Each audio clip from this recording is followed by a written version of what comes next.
Merci Gwenaël, désolé de vous avoir pressé un petit peu sur la fin. Commandant Ramoun, s'il vous plaît.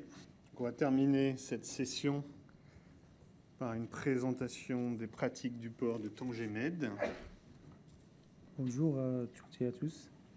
Avant d'entamer ma présentation, je voudrais remercier le CEDRE pour cette invitation qui me permet aujourd'hui de présenter une partie des activités du port Tanger Med ainsi que les pratiques en matière de préparation et de lutte contre la pollution en matière de formation.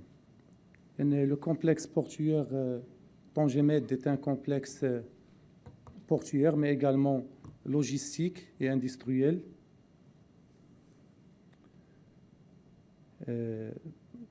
Le port Tanger Med possède une localisation stratégique. Il est situé sur le détroit de Gibraltar, à la croisée des chemins maritimes majeurs est-ouest et nord-sud. C'est un point de passage de presque de 20% du commerce mondial. On compte presque 100 000 navires par an qui passent par le détroit de Gibraltar. C'est un point de jonction entre deux continents séparés d'une distance de seulement de 14 km entre l'Espagne et le Maroc, au nord de l'Afrique. On a un petit aperçu sur les flux au niveau du détroit de Gibraltar. C'est pour mettre en contexte la position stratégique du port et par conséquent les risques que présente cette position en termes de pollution. C'est presque 100 000 navires par an. C'est 60 millions de conteneurs équivalent 20 pieds. C'est 200 millions de tonnes d'hydrocarbures qui transitent dans cette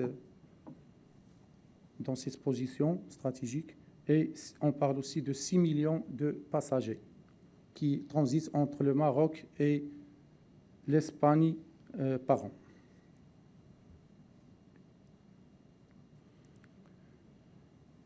Le port Tanger Med occupe maintenant, et ça fait depuis 6 ans, il occupe la première place en Afrique en termes d'activité conteneurs.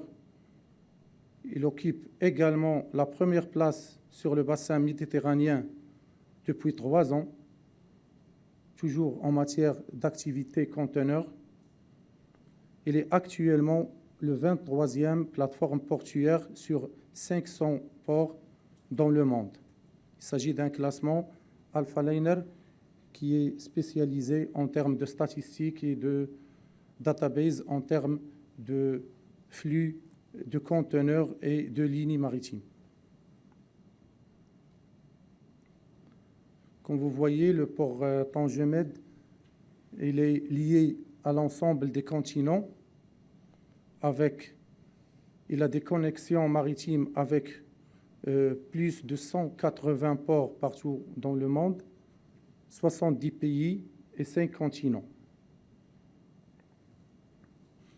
Le port Tanger Med a permis au Maroc d'entrer au top 20 des pays les plus connectés dans le monde. C'est un indice de connectivité qui est donné par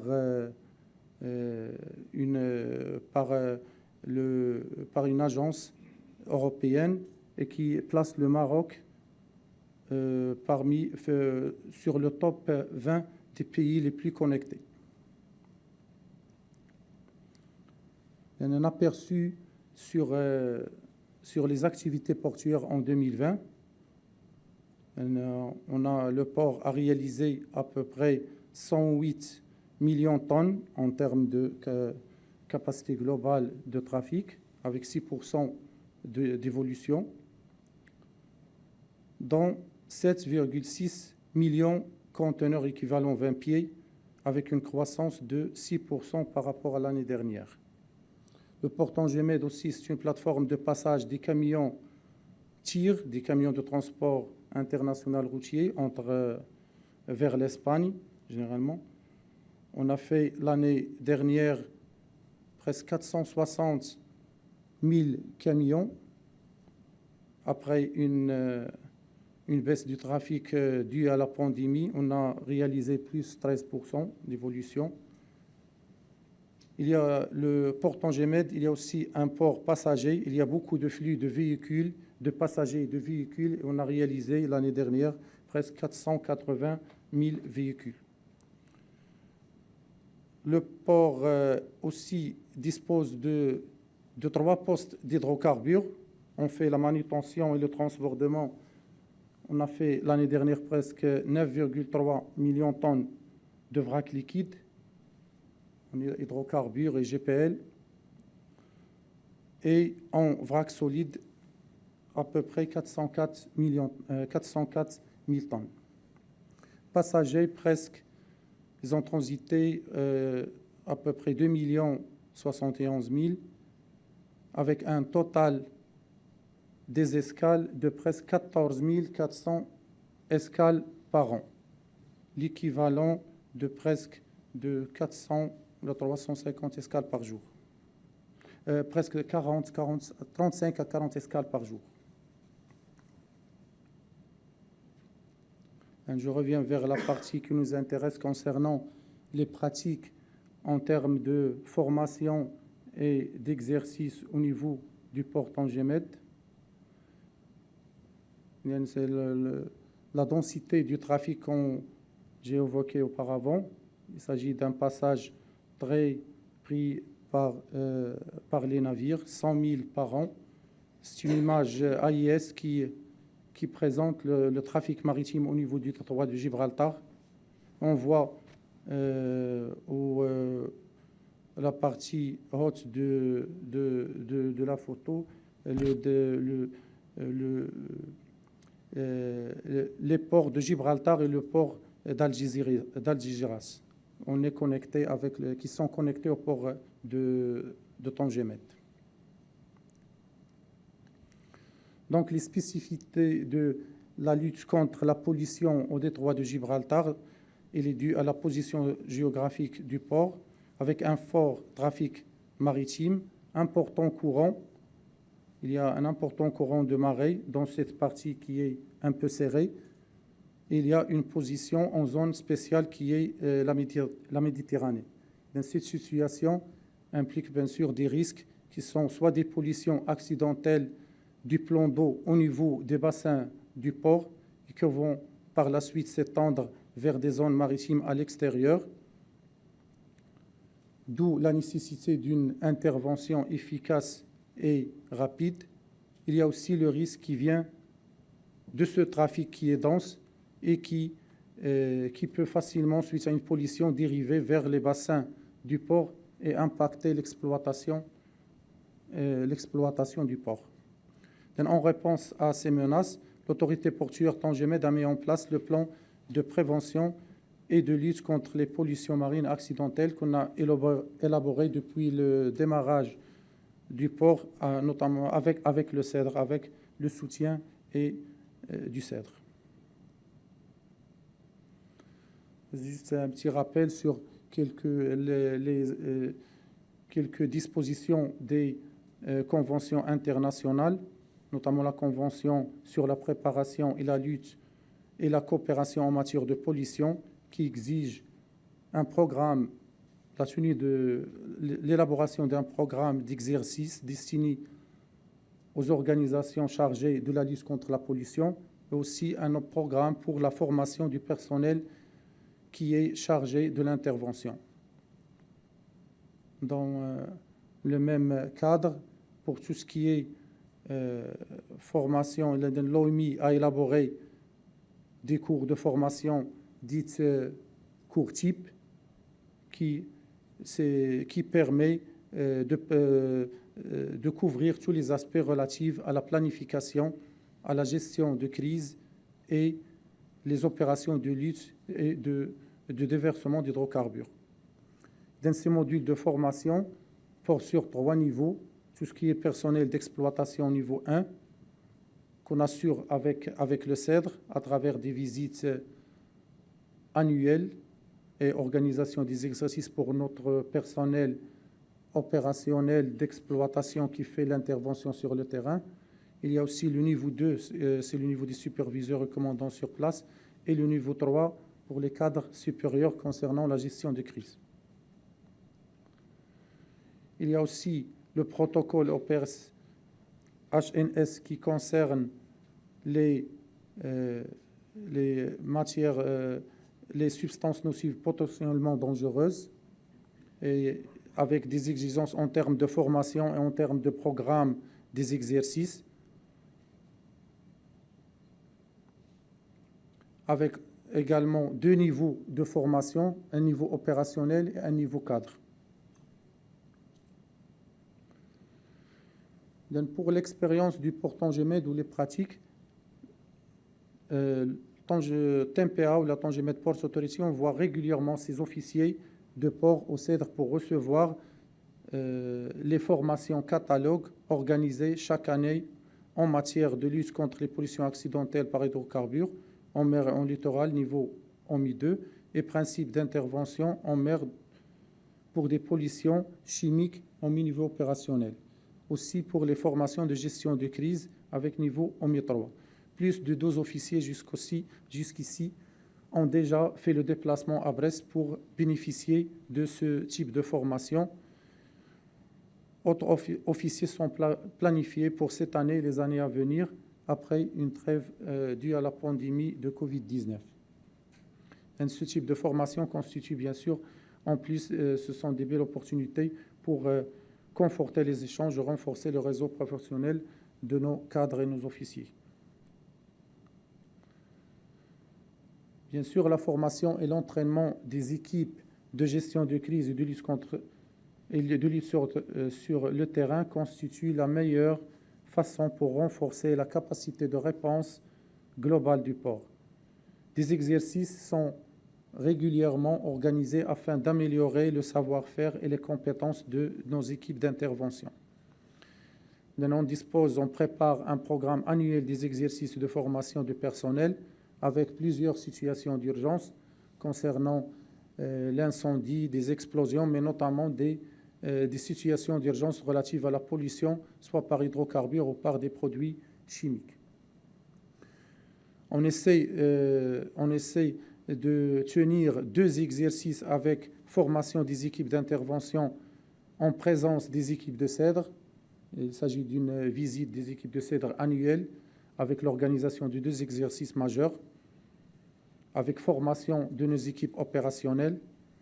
On essaie aussi de tenir un autre exercice avec organisation d'une situation de simulation de déversement de substances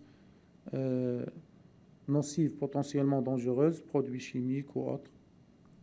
Et on essaie également d'organiser un exercice majeur avec déclenchement de la cellule de crise de l'autorité portuaire et mobilisation d'autres autorités qui sont impliquées dans la gestion de crise une fois par an. Dans l'ensemble de ces exercices et de ces simulations sont bien sûr tracés par des rapports qui restituent les points forts, les points faibles et les points d'amélioration qu'il faudrait mettre en œuvre pour augmenter la maîtrise et corriger les éventuels dysfonctionnements. Ici, c'est un exemple de planning des exercices avec plusieurs situations.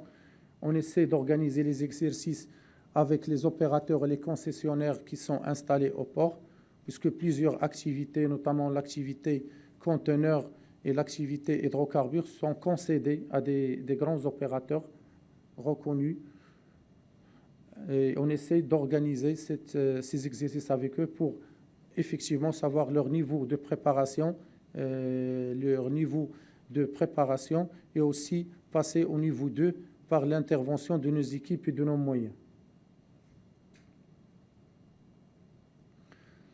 Ce sont les objectifs, bien sûr, des exercices qui insistent sur l'organisation périodique et régulière, s'entraîner à la gestion des situations d'urgence, notamment la coordination avec l'ensemble des intervenants et parties intéressées, entraîner bien sûr nos équipes d'intervention et répondre rapidement et efficacement, entraîner les équipes de gestion des crises à faire face aux demandes d'information des clients, partenaires et parties prenantes, ainsi qu'à la pression médiatique et politique. Assurer la coordination sur le plan national, régional, voire international. Les exercices permettront également de s'assurer que les différentes équipes, soit à notre niveau, soit au niveau des concessionnaires, que les équipes sont bien mobilisées, sont bien formées, familiarisées avec les équipements, et pour aussi évaluer la mise en œuvre du plan d'urgence.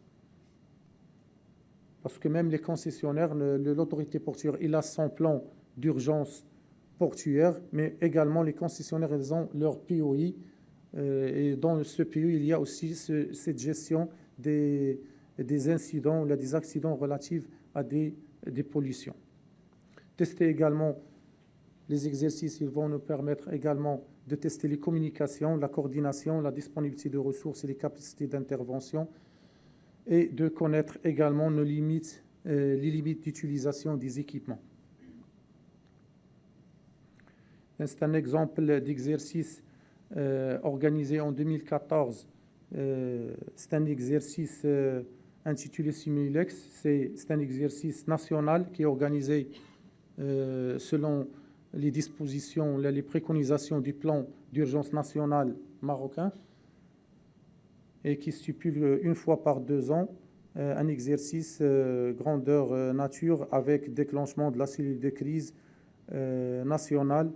Il a été organisé au port Tangemed en 2014 avec la participation de la Marine royale, de la Force royale air, de la Gendarmerie royale, Pêche maritime, Protection civile, l'autorité portuaire Tangemed, l'autorité locale et le département de l'environnement.